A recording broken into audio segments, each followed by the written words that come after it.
वो graphs of projectile के बारे में होगी। मेरा नाम डॉक्टर मोहम्मद जावेद अफजल है और अपने मैं YouTube channel physics by doctor Javed से आपसे मुखातिब हूँ और आज हमारा पार्ट नंबर 63 है। तो पार्ट नंबर 63 के अंदर हमने प्रोजेक्टाइल के कुछ ग्राफ्स जो है ना वो देखने हैं। तो सबसे पहले हम देखेंगे कि जो हमारे पास प्रोजेक्टाइल होते हैं वो तीन तरह के होते हैं। सबसे पहले मैं इस प्रोजेक्टाइल की बात करूँगा। ये प्रोजेक्टाइल यहाँ से फायर किया गया है और वो ऐसे आ गया है। दूसरा जो प्रोजेक्टाइल होगा उसे यहाँ से फायर किया जाएगा और वो ऐसे आ जाएगा, यहाँ पर प्रोजेक्टाइल इधर को आ गया। तीसरा जो प्रोजेक्टाइल है उसे हम यहाँ से फायर करेंगे तो वो बिल्कुल सीधा इधर को जो है ना वो आ जाएगा। अब इस पहले वाले प्रोजेक्टाइल का नाम ऑब्लीक प्रोजेक्टाइल है और जो दूसरा प्रोजेक्टाइल है इसे हम हॉरिजॉन्टल प्रोजेक्टाइल का नाम देते हैं।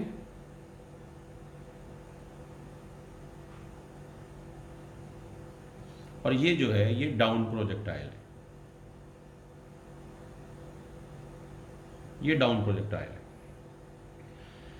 जो यहाँ पाथ बन रहा है इस पाथ को ट्रेजेक्टरी बोलते हैं हम, और ये जो पाथ है इसे पैराबोलिक पाथ का नाम भी दिया जाता है। ये भी पैराबोलिक पाथ ही है, लेकिन ये पाथ जो है ना वो स्ट्रेट लाइन आ रही है क्योंकि हम स्पीड उसको जो वेलोसिटी दे रहे हैं वो दे ही इधर को रहे हैं। ये डाउन प्रोजेक्टाइल कहलाएगा।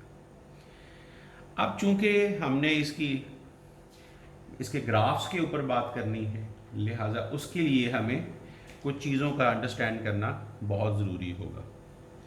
यानी सबसे पहले आप ये देखोगे कि इसके अंदर हर वक्त जो एक्सेलरेशन है इसका वो g है। हर पॉइंट के ऊपर एक्सेलरेशन कितना है, even at the top of its path वो वहाँ भी ग्रेविटेशनल एक्सेलरेशन जो है ना वो मौजूद है। और इसकी डायरेक्शन कौन सी है, डाउनवर्ड। और इसी तरह यहाँ पर भी है कि जो हॉरिजॉन्टल प्रोजेक्टाइल है इसने जाना तो बिल्कुल यूं था, लेकिन ग्रेविटी की वजह से ये नीचे को जो है ना वो आता चला जाएगा। इसी तरह डाउन प्रोजेक्टाइल के अंदर भी देखा जा सकता है। अब ग्राफ्स को डिस्कस करने से पहले हमें ये चीज़ देखनी है कि जी अगर आपका प्रोजेक्टाइल ये है, आपने जो वेलोसिटी यहाँ दी है वो दी है ये vi। इसके दो कंपोनेंट्स हैं, एक ये और एक ये। इसका नाम vix है, इसका नाम viy है। टॉप ऑफ द पाथ पर जाकर जो वेलोसिटी x है इनिशियल वो उतनी रहती है, लेकिन viy आहिस्ता आहिस्ता यहाँ पर पहुँचकर कितनी हो गई, 0। vix ने यहाँ भी उतना ही रहना है, यहाँ भी उतना ही रहना है। इसका मतलब होता है कि vix जो है ये vfx के इक्वल होती है, जबकि viy में चेंज आता चला जाता है। तो कहा जाता है कि vix जो होती है ये रिस्पॉन्सिबल होती है रेंज ऑफ द प्रोजेक्टाइल की, और जो viy है ये हाइट ऑफ द प्रोजेक्टाइल का की रिस्पॉन्सिबिलिटी इसकी होती है।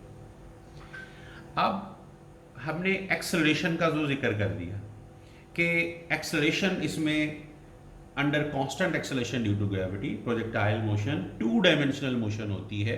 2D के अंदर हम इसको ले सकते हैं, क्योंकि मैं इसको पेपर पर मैं ले सकता हूँ। तो एक तो आ जाएगा इनका एक्सेलरेशन ग्राफ। तो एक्सेलरेशन ग्राफ जो होगा, एक्सेलरेशन टाइम ग्राफ जो होगा वो दो तरह का लिया जाएगा। एक हम ay से लेंगे, एक हम ax से लेंगे। अब आप देख रहे हैं कि यहाँ पर भी अगर मैं ये चीज़ें बनाऊँ तो ये vx है, ये vx है। यहाँ भी जो मैंने लिखी चीज़ें वो क्या हैं, वो vx है। और इसी तरह जो ये चीज़ है इसके लिए भी जो दो हम बनाते हैं इसके कंपोनेंट्स, एक ये और एक ये कंपोनेंट जब हम बनाएंगे तो ये vx हर जगह पर इसी तरह ही रहेगा। इसका मतलब है vx कांस्टेंट है, vx कांस्टेंट है, सेम रहता है थ्रू आउट द मोशन, लिहाजा उसका एक्सेलरेशन तो है ही नहीं। ay हमारे पास है इन टर्म्स ऑफ ग्रेविटी, लेकिन इन टर्म्स ऑफ ax जो है ना वो हमारे पास नहीं है, लिहाजा वो हर तरह के प्रोजेक्टाइल का 0 कंसीडर होगा। यहां तक तो हमने बात जो की है वो हमने बात की है एक्सेलरेशन टाइम ग्राफ की, हमने बात की है। अब हमने वेलोसिटी टाइम की बात करनी है और फिर डिस्प्लेसमेंट टाइम ग्राफ की जो है ना वो हमने बात करनी है। तो लिहाजा मैं इसको पहले मिटा लूँ और उसके बाद फिर मैं स्टार्ट करता हूँ ग्राफ बनाने। तो ग्राफ बनाते हुए सबसे पहले मैं यहाँ पर वही प्रोजेक्टाइल बनाऊंगा, लेकिन उनको ज़रा छोटा कर देते हैं ताकि जगह हमारे पास भी इसी तरह की है। ये हो गया जी हमारे पास ऑब्लीक प्रोजेक्टाइल। ये जो है हमारे पास ये हॉरिजॉन्टल प्रोजेक्टाइल है, ये पहले नंबर पर, ये दूसरे नंबर पर, और तीसरे नंबर पर जो है हमारे पास वो डाउन प्रोजेक्टाइल हो गया, ये नंबर 3 हो गया। अब अगर हम बात करेंगे इसकी, ये क्या है जी हमारे पास एक्सेलरेशन टाइम ग्राफ है, एक्सेलरेशन टाइम ग्राफ है यहाँ, और इसी तरह हम इसको यहाँ पर देखेंगे। यहाँ पर भी कौन सा है, ये एक्सेलरेशन और ये टाइम ग्राफ है, लेकिन यहाँ जो एक्सेलरेशन है वो एक्स एक्सिस वाला है, यहाँ जो एक्सेलरेशन है वो वाई एक्सिस वाला है। तो जैसा कि हमने आपको बताया कि इन तमाम किस्म के ग्राफ्स में जो ग्रेविटेशनल एक्सेलरेशन है जी जिसे हम लेते हैं वो हम जी लेते हैं, दूसरे वो नेगेटिव होता है। लिहाजा नेगेटिव जी जो है ना वो यहाँ से इस तरह से आपको दिखाई देगा कि जी ये नेगेटिव जी का ग्राफ होगा इन तीनों के लिए। और अगर आप देखेंगे कि इसका जो AX है इन तीनों का, चूंकि हमने अभी डिस्कशन में देखा है कि वो ज़ीरो है, लिहाजा वो यहाँ पर ही एक लाइन आप लगा सकते हैं, और ये लाइन बता रही है कि AX की मैग्नीट्यूड कितना है, 0। तो यहाँ कितना है जी, AY जो है वो G के इक्वल है, वो 9 - 9.8। ये तो हो गया एक्सेलरेशन टाइम ग्राफ। अब आते हैं हम इसके वेलोसिटी टाइम ग्राफ के पर। तो वेलोसिटी टाइम ग्राफ के लिए भी हमें इस तरह से, ये v है, कौन सी v, Vy, और यहाँ जो मैं बनाऊंगा वो Vx के लिए जो है ना वो हमने बनाना है, Vx और टाइम ग्राफ, Vy और टाइम ग्राफ, इस तरह से। तो सबसे पहले आप देखेंगे कि ये वाली जो मोशन होती है, इस तरह की मोशन, इसमें स्पीड आहिस्ता आहिस्ता डिक्रीज होते होते यहाँ जाके ख़त्म, और उसके बाद फिर से वो दोबारा आना शुरू हो जाती है। लेकिन Vx जो है वो हर वक्त हर जगह पर रहता है हमेशा, यानी Vx जो है ना वो तो कांस्टेंट है। तो जब मैं Vx का ग्राफ बनाऊंगा तो वो कांस्टेंट मुझे ये मिलेगी। ये ऑब्लीक प्रोजेक्टाइल के लिए है, ये मैंने O लिख दिया यहाँ पर, और इसके लिए जो होगी वो ये चीज़ आ जाएगी। ये 0 है कि वेलोसिटी डिक्रीज हो रही है, होते होते 0 होगी और फिर से उसने बढ़ना शुरू कर दिया। तो ये ऑब्लीक प्रोजेक्टाइल को डिपिक्ट कर रही है। नंबर 2 जो हॉरिजॉन्टल प्रोजेक्टाइल है, इसके लिए क्या होगा, इसके लिए भी हमने यही बात की थी कि शुरू में तो इसको Vx ही मिलती है, वो Vx चेंज नहीं होती, और उसके बाद y component Aahista Aahista develop होते होते ज़्यादा से ज़्यादा होता चला जाता है। तो ये शुरू कहाँ से हुआ, जब Vy कितना था, 0 था। तो मुझे इसे यहाँ से शुरू करके बिल्कुल इसके पैरेलल मुझे इस तरह लेकर आना है। ये होगा हॉरिजॉन्टल प्रोजेक्टाइल के लिए, और इसके लिए जो Vx होगा वो स्लाइटली हायर जो है ना वो हम बनाएंगे फॉर हॉरिजॉन्टल प्रोजेक्टाइल। इन दोनों की स्लोप जो है ना वो सेम होगी, क्योंकि यहाँ अगर आप देख लें कि इसका इतना पोर्शन जो है, ये इस ग्राफ का इतना पोर्शन तो बिल्कुल इसी तरह का है, लिहाजा दोनों की स्लोप जो है ना वो सेम होगी।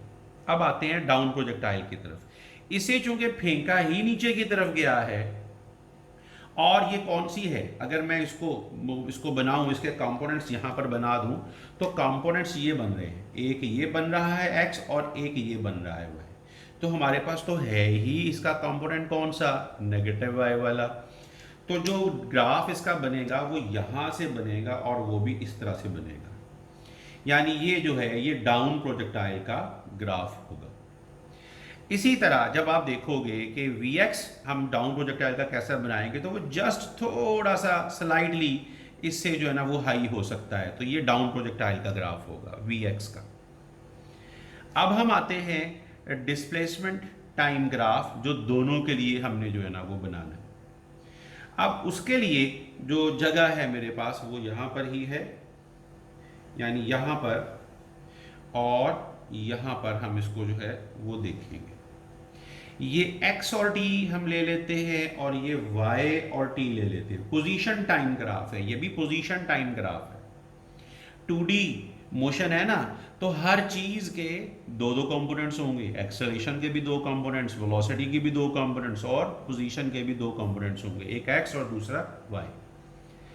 सबसे पहले हम बात करेंगे इस ऑब्लीक प्रोजेक्टाइल की। तो जो ऑब्लीक प्रोजेक्टाइल है वो यहाँ से हमें यूं मिलता है, यानी हमने इसको कुछ वेलोसिटी दी है ना, तो हमने जो दी है वेलोसिटी उसकी वजह से मैं इसको यहाँ से शुरू कर रहा हूँ और ये कुछ यूं करके ऐसे आ जाए। तो ये जो है ये मैंने किसके लिए शो किया, ये ऑब्लीक के लिए शो किया। इस डी को यहाँ से उठाकर मैं यहाँ लिख दूँ तो ये ऑब्लीक के लिए हो जाएगा। और ऑब्लीक के लिए यहाँ पर जो हमारे पास चीज़ आएगी वो स्ट्रेट लाइन आ रही है ये, यानी जो डिस्प्लेसमेंट टाइम ग्राफ की जो स्लोप है वो वेलोसिटी को शो करती है। और एक्स एक्सिस वाली जो वेलोसिटी हमने पहले कहा था कि वो सेम है, वी आई एक्स और V I F X same है, कांस्टेंट है, तो इसमें स्लोप जो है वो कांस्टेंट ले रहे हैं, लिहाजा ये ऑब्लीक प्रोजेक्टाइल के लिए होगा। इधर ये ऑब्लीक प्रोजेक्टाइल के लिए होगा क्योंकि इसकी पोजीशन जो है ना वो इस तरह से चेंज हो रही है, तो हमने उसको भी यहाँ पर इस तरह से ले लेंगे। अब बात करेंगे अगर हम हॉरिजॉन्टल प्रोजेक्टाइल की, तो इसे हमने जब फेंका है तो वी वाई तो दी नहीं, यानी इसका वाई तो है नहीं, लिहाजा जब यहाँ से मैं इसको बनाऊंगा तो मैं इस तरह से ही बनाऊंगा, ये हो जाएगा हॉरिजॉन्टल प्रोजेक्टाइल। और जब हमने ये बनाना है डाउन प्रोजेक्टाइल के लिए, तो फिर इसके लिए हमें यहाँ से ही इसको ऐसे नीचे की तरफ जो है ना वो इसको आना चाहिए, ये आ सकता है ऐसे।